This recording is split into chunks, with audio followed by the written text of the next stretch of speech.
All right, I am back and working on some more foundation pages, doing a little bit of stuff in advance of December to set myself up for storytelling success. And as always, there's not a right or a wrong way to approach this.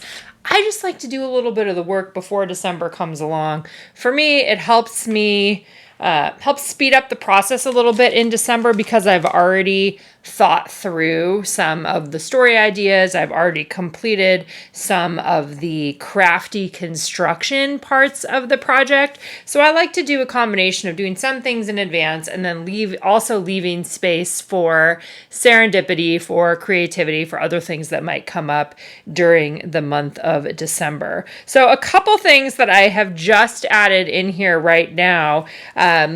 Hopefully you've already seen my initial video that's got my reason why and my giant shaker page here as my intro page. But what I'm thinking about for story number 1 is I've got that other half circle page, the Noel there, and I'm thinking that I might just adhere and or cut this out or do something here so that this becomes my day 1 or part of the front of my day 1. Maybe like thinking that maybe I would put a number 1 in here. I've got this great little fabric number 1. Maybe that could sit on top of a transparency. And then either the story itself could be on the back of here, right? It could end up being a photo. It may be a photo that goes into a full page. Like I could have a full page photo here, just have the number 1 on the front. I'm not exactly sure yet, but I like the idea of how this then creates this full circle where it's kind of the reason why page and the back of the reason why going into story number 1. So that's one of the things that I'm thinking about. Another thing that I have laid out here is I really like these chipboard frames. These were one of the things that we had in the collection this year. They're great because they're really neutral. You could use them for other projects, but I really like the idea that I think I'm going to attach these together. There are 7 of them total. I have the other one here. I think I'm going to go with, let's see, I want to put this guy in here too, I think. They just had a few different little colors on there. I think it's like black on these other ones are black. Yeah. What I'm thinking I'm going to do is tape them on the back, potentially run them through the sewing machine, maybe like with a zigzag or a zigzag across the middle. And then most likely I will use one of the page attachers that looks like this, that I can then attach this straight on there. And then this grouping of these guys could become a page. And so these are the kinds of things that I like doing in advance because I'm kind of thinking through. With these, then I could end up putting photos inside there. I could put journaling inside there. And that's the part that I don't have to figure out right now. I'm essentially creating a base or a design formula that I can build a story on this page then later in the month. When I look at something like this, I immediately think, okay, this could be for story number 6 because I have 6 windows, but it doesn't have to be that way. It might be that I move it to a different place in the album. So that's one of the things that I'm going to work on here next. Other things I have, sometimes I just lay things out in here. I know that I'm going to want to do this one on day 5 or for story number 5 because I like, again, it's already set up, right? 1 through 5 there. I have a few other things already in here. Some of these I'm going to think a little bit more about here in the video. This 1, 2, 4, 6, 8. This one I'm going to use for day 8. The next one is a one for day 10 that's going to be in product play. That's going to be my product play project. So I know the back of day 10 is going to be a big triangle shape. Other things I have in here, I like the idea of using some of these prompt journal cards from the main kit and simply like doing one day where it's just the sights of Christmas and the sounds of Christmas and documenting those 2 things around the house. Maybe I'll add photos, maybe not. Maybe it'll just be 2 journaling cards and then maybe I'll add something out along the outside edge. I don't know what that would be. Maybe let's just say it was something like, this could, the die cuts here could even go on the outside to be the thing that turns the page. These are some of the things that I have in here right now. I have the two of these. There are 3 of these in the main kit. I was kind of wondering, let's see, where's that other one? I was kind of wondering, yeah, you could put this, like the third one, layer it on top there and just punch different holes. That would be something if you wanted to use all 3 of them. But I just have the 2 of them in there now, and I may move these around. I just wanted to show you kind of how I start out laying some things out. Oh, here's my 10. Okay, you know what? Actually, I was looking for the 10. And this one can't be the 10 because I'm going to use a different one for the 10. But this might be something else. I'll just leave that one in there. I'm going to take back my 10.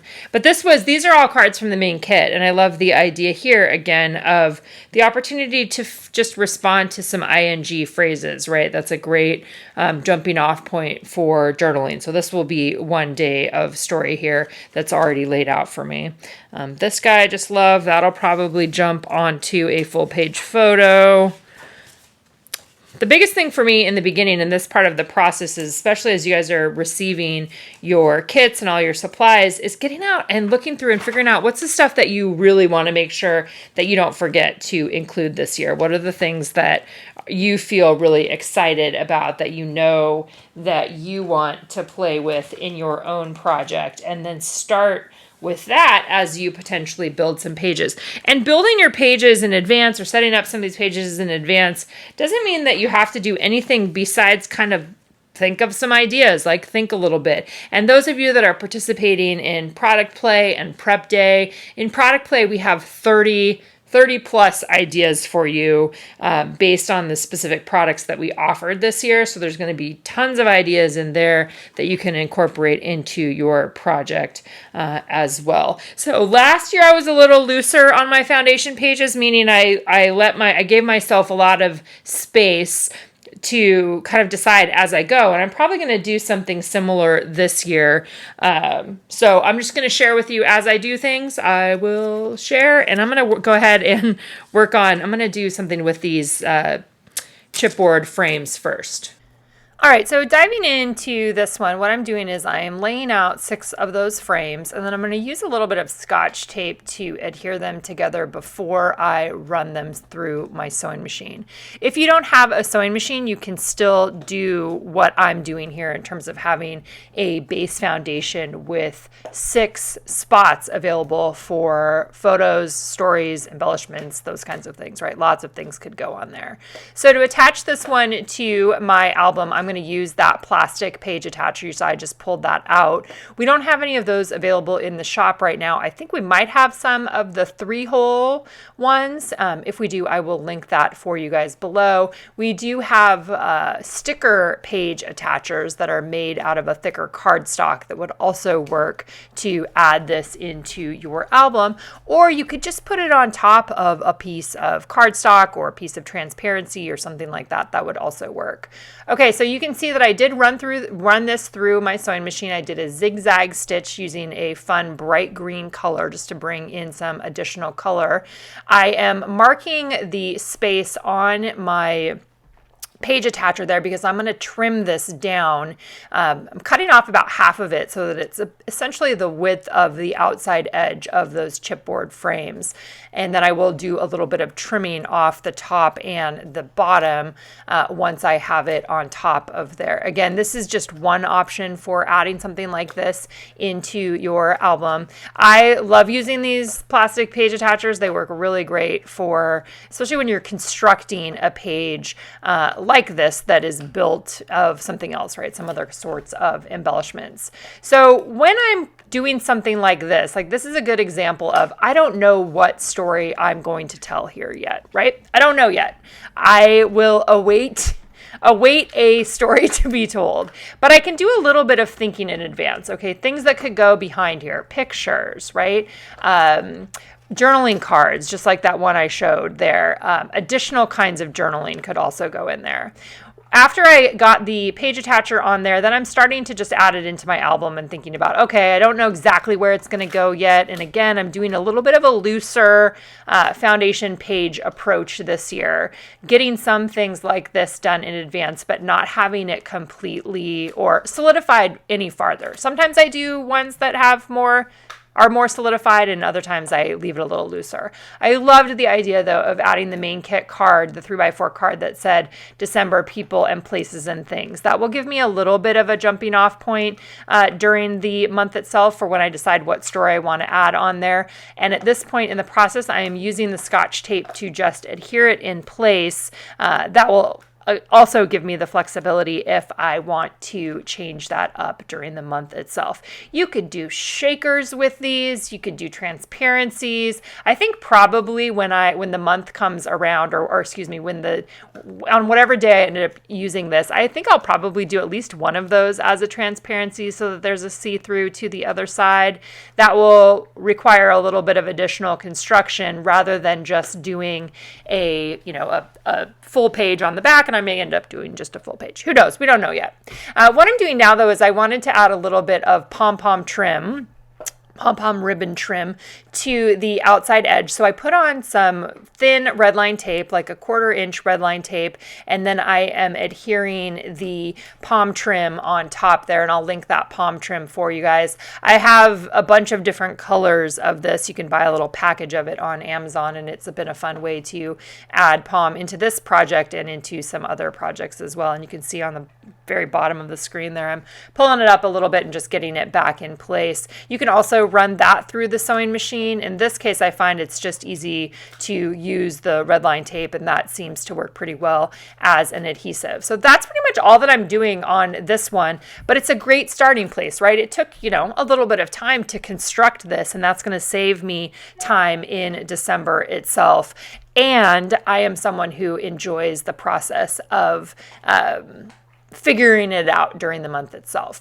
All right, let's move on to another page idea I have here, or another foundation page idea is for my day one. I decided that I did want to use the other half circle and have it be a little bit of a mirror of my reason why page. I'm not going to build it out completely, but I am going to use the half circle, and I am going to use another one of the wreaths from the main kit. And my idea here is that I will have the number 1 on the front, and then the back will be available most likely for a photo and then some journaling.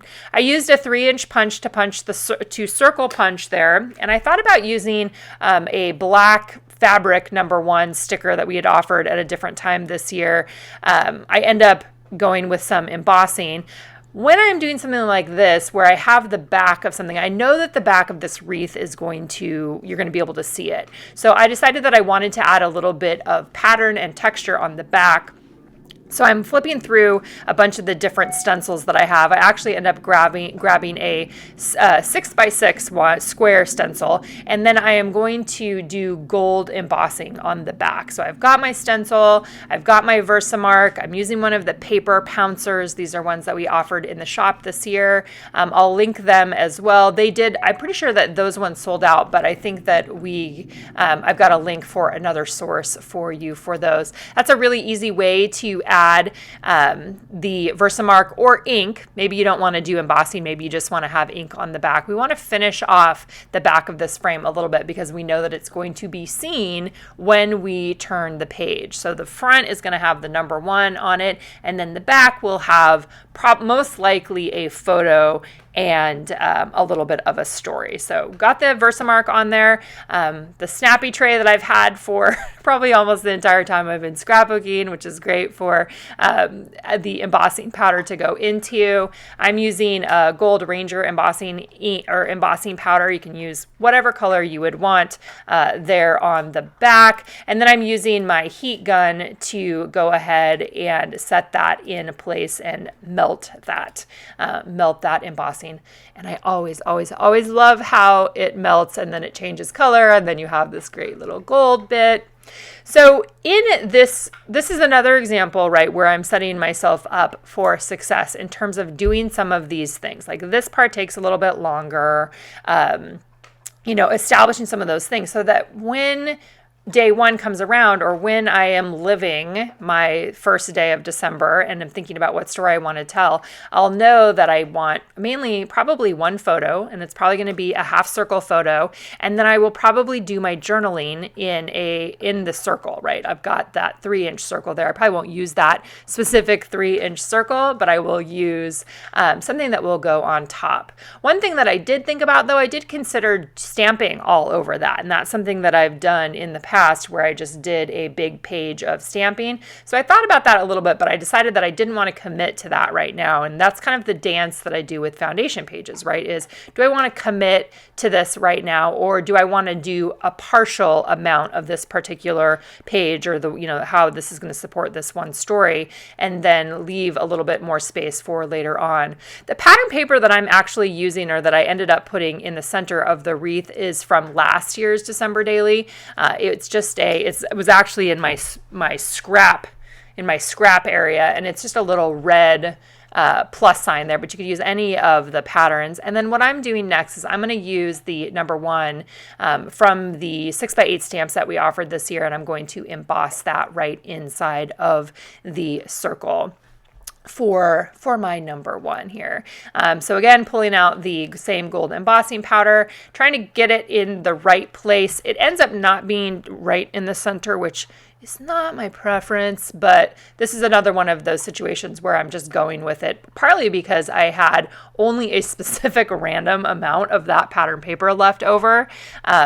That's partly why it's going to be over to the side just a little bit. That's actually one of the things, though, that I have loved over the years, is having some patterns and embellishments and things that have been consistent over the years, or not necessarily consistent, but have appear from year to year, right? Some of the patterns, some of the shapes, those sorts of things. I like that part of it. I like seeing the different things that I've used, every single year, whether it's some sort of sequin mix, or it's a stamp set, or it's even the embossing powder, right? Even that becomes a repeated element over the years. So now I'm just laying it back down in the album because I want it to be right directly behind the other wreath. So I'm looking a little bit at the placement. I'm slipping the number 1 inside of there, trying to see if I can get it right in the right place, kind of using my hands to hold it in place, using Scotch tape to hold things at least temporarily in place. This I am going to adhere all the way down